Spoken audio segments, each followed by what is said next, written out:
ওয়ালাইকুম আসসালাম রহমতুল্লাহ বরকাত। আপনি দাবা খেলার সম্পর্কে জানতে চেয়েছেন। দাবাকে বলা হয় আরবিতে শতরঞ্জ। শতরঞ্জ এই খেলাটা জায়েজ কি না জায়েজ সে বিষয়ে আলেমদের মাঝে এই বিষয়ে ব্যাখ্যা রয়েছে। ব্যাখ্যাটা হলো যে যদি দাবা খেলা হয় এবং এটা বিনিময়ে খেলা হয়, যে হারলে এরকম দিতে হবে, জিতলে আমাকে দিতে হবে, আর যে হারবে তাকে দিতে হবে, এরকম যদি শর্ত দিয়ে করে, মানে বিনিময় বিনিময় নিয়ে যদি খেলে দাবা, তাহলে এটা হারাম সর্বসম্মতিক্রমে। একইভাবে যদি দাবা খেলে এবং এই দাবা খেলতে গিয়ে তার ওয়াজিব ওয়াজিব যে সমস্ত কাজ রয়েছে, যে সমস্ত কাজগুলি তার উপরে পালন করা ওয়াজিব, সে সমস্ত কাজে যদি ব্যাঘাত ঘটে, যেমন তাকে আল্লাহর জিকির থেকে, সলাৎ থেকে, তারপরে সন্তানাদি স্ত্রীদের দায়িত্ব পালন থেকে, সৎ কাজের আদেশ, অসৎ কাজের নিষেধ থেকে, এভাবে যেগুলো ওয়াজিব রয়েছে তার উপরে, সে সমস্ত কাজ থেকে দূরে রাখে, এক কথা তাকে ও দায়িত্ব পালন করা থেকে দূরে রাখে, তাহলে সেক্ষেত্রেও সকল ওলামার মতে সেটা মানে না জায়েজ, সেটা কোনো ক্রমেই জায়েজ নেই। এটা সবার নিকটে কোনো আলেম এখানে দ্বিমত পোষণ করেন নাই। তবে এবং এই বিষয়ে দলিল রয়েছে, মানে দলিল রয়েছে কি সাহাবীদের থেকে, যেমন আব্দুল্লাহ ইবনে ওমর রাদিয়াল্লাহু তাআলা আনহু তিনি বলেছেন যে শতরঞ্জ এটা শাররুন মিনান নারদ। নারদ মানে লুডো খেলা। তো লুডো খেলার সম্পর্কে স্পষ্ট হাদিসে আসছে, আল্লাহ রাসূল বলেছেন যে ব্যক্তি লুডো খেলে সে শূকরের রক্তের ভিতরে নিজের হাত হাত ডুবায়, মানে যেন শূকরের মাংস খায়, এত অপরাধ এই এই লুডো খেলাটা। এটা এটা কাবিরা গুনাহ। তো ইবনে ওমর রাদিয়াল্লাহু আনহু বলেছেন যে এটা তার চাইতে নিকৃষ্ট শতরঞ্জ।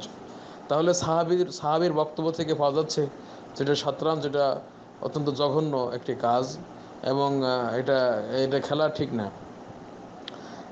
তারপরে আয়াত দ্বারা যে হাদিসে যে যে যে আয়াতে আপনার মদকে হারাম করা হয়েছে, যে হাদিসে জুয়া খেলাকে হারাম করা হয়েছে, ওই জুয়া খেলা কেন হারাম করা হলো? যেটা আল্লাহর স্মরণ থেকে, আল্লাহর জিকির থেকে দূরে রাখে, এবং সেটা শত্রুতা তৈরি করে মানুষের মাঝে, আদাওয়া ওয়াল বাগদা এটা তৈরি করে। তো একই কারণ এটা পাওয়া যায় এই এই দাবার ভেতরেও।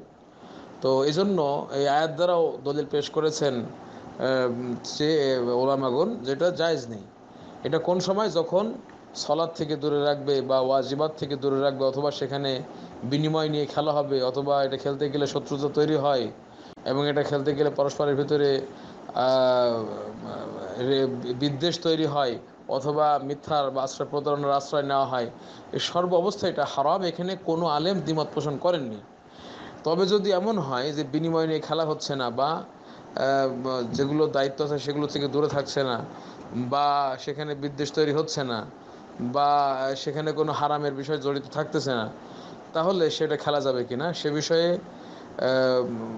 ইমাম নববী তিনি বলছেন যে এক্ষেত্রে মানে যদি এরকম না থাকে তাহলে এটা মাকরুহ।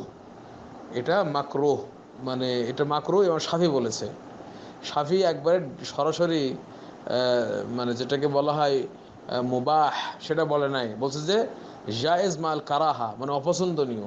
এটা এবং শাফির থেকে সেই ইমাম নবী বলেছেন। কিন্তু এমন অবস্থাতেও জমহুর ওলামার মতে সেটা হারাম, মানে নামাজ থেকে দূরে না রাখলেও, বা সেখানে মানে জোয়ার বিষয় না থাকলেও, অর্থাৎ বিনিময় না খেললেও, জমহুর ওলামার মতে এটাও হারাম, এটাও নিষিদ্ধ। কিন্তু মানে ইমাম নববী বলছেন যে শাফি বলেছেন এটা মাকরুহ, মানে সরাসরি জায়েজ বলেন নাই। আর এ বিষয়ে আমরা যেহেতু সাহাবির উক্তি পেলাম যে শতরঞ্জ এটা নার্দ, অর্থাৎ লুডো থেকে দাবাটা আরও বেশি জঘন্য, তো সেখানে তাবেঈদের আমল এটা যদি থেকেও থাকে, আমরা এটা বিশ্বাস, মানে আমরা খায়রুল কুরুন যারা, যেমন সাহাবি তাবেঈন, তাদের থেকে এরকম মানে পাওয়া যাওয়াটা এটা অস্বাভাবিক, মানে এটা পাওয়া যাবে না, এটাই ঠিক। এই জন্য আবু হুরায়রা রাদিয়াল্লাহু তাআলা আনহু নামে বলা হয় তিনি দাবা খেলতেন। এটা সম্পূর্ণ মিথ্যা অপবাদ আবু হুরায়রা রাদিয়াল্লাহু তাআলা আনহুর নামে। তারপরেও যদি আমরা ধরি যে দুজন তাবেঈ থেকে আছে, মুহাম্মদ বিন সিরিন এবং আরও যেটা আপনি বললেন, তো সেটা সেখানে সাহাবীর কথার বিপরীতে এদের আমল গ্রহণযোগ্য নয়। এমনকি আলী রাদিয়াল্লাহু আনহু একবার দেখলেন কিছু লোক তারা দাবা খেলতেছে, তিনি বললেন, মা হাদিহি তামাসিল আল্লাতি আনতুম আলাইহা আকিফুন, যার উপরে তোমরা এভাবে বসে আছো, এই মূর্তিগুলো কি?